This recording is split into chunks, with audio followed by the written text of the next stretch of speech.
So last week on The Light Princess, we found out that the lake was sinking, and we found out that the old king's sister was behind it all. So we're continuing on today, and please excuse me, I do have allergies right now, so my voice is like not what it usually is. But we're in chapter 12. Where is the prince? Never since the night when the princess left him so abruptly had the prince had a single interview with her. He had seen her once or twice in the lake, but as far as he could discover, she had not been in it any more at night.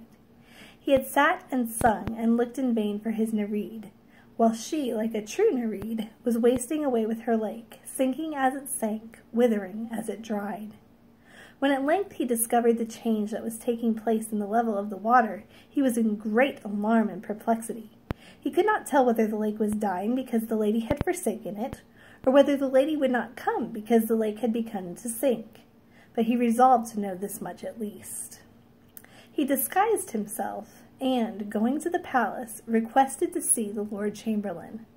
His appearance at once gained his request, and the Lord Chamberlain, being a man of some insight, perceived that there was more in this prince's solicitation than met the ear. He felt likewise that no one could tell whence a solution of the present difficulties might arise, so he granted the prince's prayer to be made shoe-black to the princess. It was rather cunning in the prince to request such an easy post, for the princess could not possibly soil as many shoes as other princesses. He soon learned all that could be told about the princess. He went nearly distracted, but after roaming about the lake for days and diving in every depth that remained, all he could do was to put an extra polish on the dainty pair of boots that was never called for. For the princess kept to her room, with the curtains drawn to shut out the dying lake. But she could not shut it out of her mind for a moment. It haunted her imagination, so that she felt as if the lake were her soul drying up within her, first to mud, then to madness and death. She thus brooded over the change with all its dreadful accompaniments till she was nearly distracted. As for the prince, she had nearly forgotten him. However much she had enjoyed his company in the water, she did not care for him without it. And she seemed to have forgotten her father and her mother, too. The lake went on sinking. Small, slimy spots began to appear, which glittered steadily amidst the changeful shine of the water. These grew to broad patches of mud, which widened and spread, with rocks here and there, and floundering fishes and crawling eels swarming. The people went everywhere catching these, and looking for anything that might have dropped from the royal boats. At length the lake was all but gone, only few of the deepest pools remained unexhausted. It happened one day that a party of youngsters found themselves on the brink of one of these pools in the very center of the lake. It was a rocky basin of considerable depth. Looking in, they saw at the bottom something that shone yellow in the sun.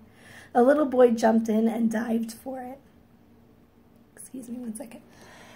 It was a plate of gold covered with writing. They carried it to the king. On one side of it stood these words: "Death alone from death can save. Love is death, and so is brave. Love can fill the deepest grave.